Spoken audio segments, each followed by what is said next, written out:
سامنے بیٹھی 18 سال کی لڑکی کے یہ الفاظ انسانیت کے منہ پر تماچے جیسے تھے۔ یہ اللہ کی بنائی کیسی مخلوق تھی جسے اپنا نائب مقرر کر کے دنیا میں اتارا گیا تھا، مگر اس کی کریہ صورت ایسے سامنے آئی جس کا شکار ہوئی ایک معصوم جان بنا جرم کے بھی خود کو گناہگار تصور کرتی۔ انسانوں نے تو کیا، خالق سے بھی چھپتی پڑ رہی تھی۔ بنا کچھ بھی کہے انہوں نے اسے اپنی آغوش میں سمیٹ لیا تھا۔ چوکھٹ پہ کھڑے دھنگ کیفیت کا شکار مشتبہ میں اتنی اخلاقی جرأت نہ رہی تھی کہ وہ چند قدموں کا فاصلہ طے کرتے اس کے سامنے کھڑا بھی ہو پاتا۔ وہ اپنے کمرے سے نکلا تھا اس کا حال پوچھنے کے لیے، مگر جس حال میں اسے دیکھ لیا تھا کچھ پوچھنے کی ضرورت رہی کب تھی۔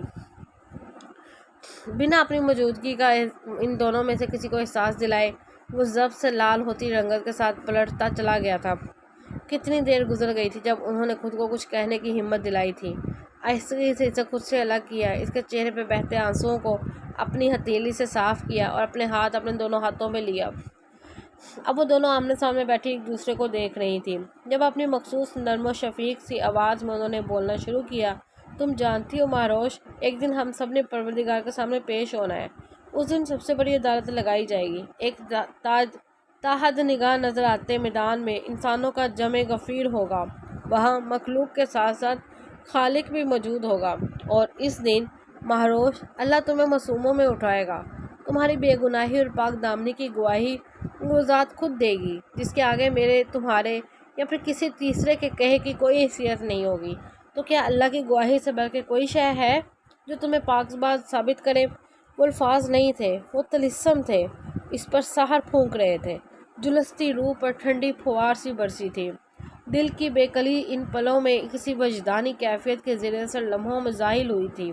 ایک گرہ تھی جو کھلتی چلی گئی تھی۔ بعض الفاظ ہوتے ہیں جو ہمیں نئی زندگی کی نوید سنا جاتے ہیں۔ انسان کے ذہن میں لپیتے پیچیدہ ان سوالوں کا جواب اکثر عام سی باتوں میں چھپا ہوتا ہے، لیکن اس دن اللہ پھر تم سے یہ بھی پوچھے گا کہ تم نے اپنی جان پر ظلم کیوں کیا؟ یہ جسم، یہ روح تو میری امانت تھی، کسی ظالم کے لیے سزا ان کو کیوں دیتی رہی؟ اور تم یہ بھی پوچھے گا مہروش کہ جب میں نے تمہیں آزمائش کے لیے چنا تو تم نے کیا کیا؟ سورۃ توبہ میں اللہ پاک فرماتا ہے کہ انسانوں تک صرف وہی مشکل آتی ہے جسے اللہ اس تک آنے دیتا ہے۔ ہر تکلیف اللہ کے اذن سے آتی ہے، کیونکہ وہ دیکھنا چاہتا ہے کہ کون ہے جو تنگی اور تکلیف میں بھی مجھے یاد رکھے گا اور باخوشی صبر کرے گا۔ خوشحالی میں تو سبھی شکر کر لیتے ہیں، یہ تو مصیبت ہے جو آ جائے تو کمزور ایمان والے اللہ سے بدظن ہونے لگتے ہیں، لیکن جن کا ایمان مضبوطی کے لیے ہوتا ہے وہ جان لیتے ہیں کہ اگر اللہ نے اس آزمائش کے لیے مجھے منتخب کیا ہے تو بے شک اس میں کوئی مصلحت پوشیدہ ہے جو فی الحال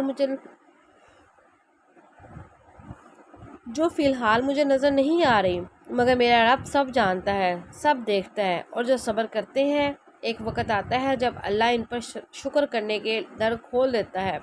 میں یہ دعا کرتی ہوں مہروش کہ اللہ تمہیں یہ توفیق دے، اور تم دیکھنا کچھ سالوں بعد ہی صحیح وہ تمہیں بتائے گا ضرور اس نے تمہیں اس مشکل میں کیوں ڈالا تھا، اور وہ اپنی مصلحتوں کے راز بھی تم پر کھول دے گا۔ شرط صرف یہ ہے کہ تم صابر رہو۔ اب اٹھو، وضو کرو اور پورے حق کے ساتھ اس کے روبرو کھڑی ہو جاؤ، اور اب وہ اب بھی تمہارا منتظر ہے۔ اس کے سامنے جی بھر کے رو بھی لینا، کیونکہ جو انسان اللہ کے سامنے روتا ہے، خالق پھر اس کے آنسو مخلوق کے سامنے کبھی نہیں رولتا۔ اپنا سارا درد کہہ دینا، وہ بہترین طبیب ہے۔ پھر دیکھنا وہ کس طرح تمہاری روح کو ہیل کرے گا، تمہارے دل کو پھر سے آباد کرے گا۔ اس کا ہاتھ تھپ تھپا کر آخر میں مسکرائی تھی۔ ان کی باتوں کے زیر اثر وہ کسی اور ہی جہاں کا سفر طے کر رہی تھی۔ اس لمحے میں واپس آئی تھی، آنکھ سے ایک قطرہ بھی گرا تھا، مگر وہ کسی درد، کسی رنج کا شاخسانہ نہیں تھا، نہ ہی وہ خوشی کا تھا۔ وہ سکون کا آنسو تھا، اور وہ انمول تھا۔ سکون کے آنسو وہ ہر آنکھ سے نہیں چھلک جایا کرتے، وہ ہر آنکھ کا نصیب بھی نہیں بن جایا کرتے، وہ منتخب کیے ہوئے کو ہی عطا کیے جاتے ہیں، اور مہروش کو اس لمحے منتخب کر لیا گیا تھا۔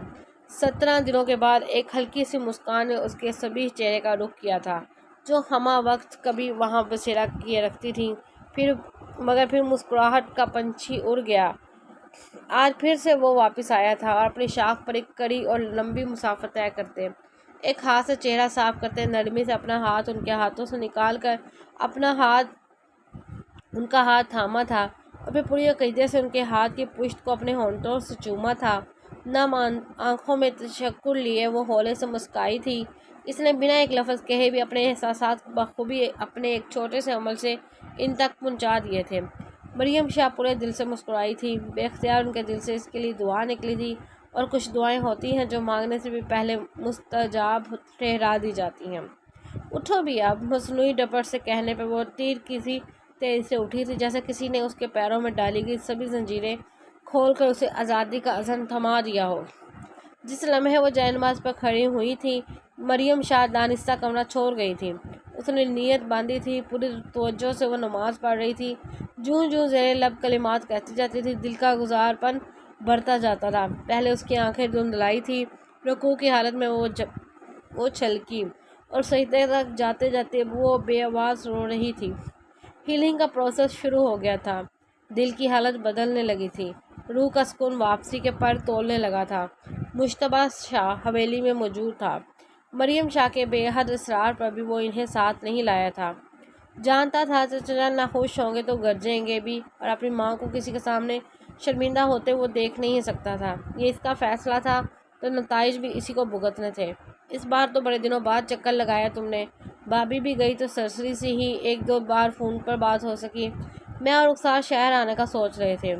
سامنے صوفے پر بوسکی کے سوٹ میں ٹانگ پر ٹانگ چڑھائے وہ اپنی پررعب شخصیت کے برعکس اس سے مسکرا کر بات کر رہے تھے۔ جی آپ جانتے ہیں میری جو جاب ہے اس میں کوئی معین وقت تو مقرر ہوتا نہیں، اور پھر آج کل ایک دو بہت اہم کیسز میں الجھا ہوا ہوں۔ چچی چائے لے کر آئیں تو تشکر بڑے انداز میں ہلکا سا مسکرا کر ان کے ہاتھ سے چائے لی تھی۔ مجھے تو شروع سے ہی اس نوکری چوکری پر اعتراض تھا۔ ارے بھائی اپنی زمین جائیداد سنبھالو، اتنا سب کچھ ہے تو کس لیے 50-60 ہزار کی نوکری کے لیے خوار ہوتے ہو؟ چائے کا گھونٹ لیتے ہوئے رونے سے بھرپور انداز میں کہہ رہے تھے۔ کیوں بچے کا جی خراب کرتے ہیں؟ اس کا شوق ہے، کرنے دیں اس کو۔ چچی فوری طور پر اس کی حمایت میں بولتے اس کے ساتھ ہی بیٹھی تھی۔ مجتبیٰ نے اپنا کپ ٹیبل پر رکھا تھا، تھوڑا آگے ہو کر بیٹھا، وہ دونوں ہاتھ کو باہم پیوست کیے ہوئے تھا۔ چچا جان آپ سے کچھ ضروری بات کرنی تھی۔ کہو بھئی، اجازت کی تمہیں کیا ضرورت ہے؟ اس کی سعادت مندی کا یہی انداز تو انہیں اس کا گریباں بناتے تھے۔ ہو سکتا ہے آپ کو میری بات غیر مناسب لگے، یہ پھر میرے فیصلے پر اعتراض ہو، مگر پلیز میں درخواست کروں گا آپ سے ایک بار ٹھنڈے دماغ سے ضرور غور کیجیے گا۔ ابو کے بعد آپ میرے لیے ان کے جیسے ہی مقدم ہیں۔ وہ سیدھی بات کرنے کا عادی تھا، مگر آج تمہید باندھ رہا تھا، یعنی معاملہ گمبھیر تھا۔ وہ غیر محسوس انداز میں چونکے ضرور تھے، مگر اظہار نہیں کیا۔ میرے ایک کولیگ تھے، ان کی طبیعت اچانک بہت خراب تھی، آگے پیچھے کوئی نہیں تھا سوائے ایک بیٹی کے۔ ڈاکٹرز نے جواب دے دیا تھا۔ اس وقت انہیں صرف اور صرف اپنی بیٹی کی فکر تھی۔ ان کے مرنے سے کچھ ہی دیر پہلے وہ بہت آرام سے سوچ سمجھ کر بول رہا تھا۔ لہجہ بھر کو رک کر ان کو دیکھا، پھر مستحکم آواز میں دوبارہ گویا ہوا۔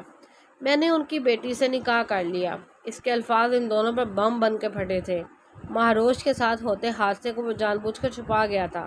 وہ دونوں بے یقینی سے اس کی طرف دیکھ رہے تھے۔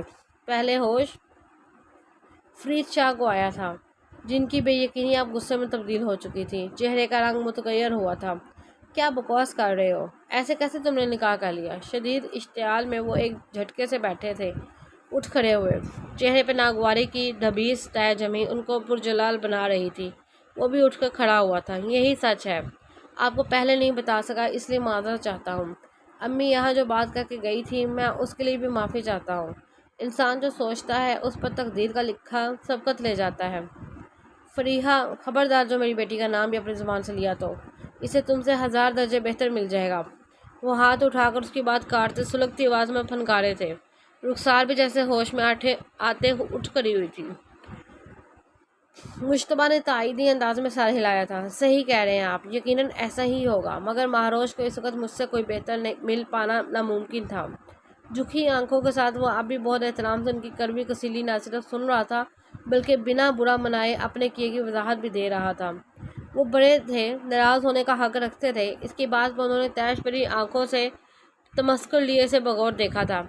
چچی اری رنگت کے ساتھ خاموش تماشائی بنی ان دونوں کے منہ تک رہی تھی۔ فضول کی طویلیں مت کرو مجتبیٰ شاہ، صاف کہو تمہارے دل میں چور تھا، تمہاری نیت میں فتور آ گیا تھا، ورنہ نکاح کرنا ہی ناگزیر نہیں تھا۔ تم اسے پناہ بھی دے سکتے تھے،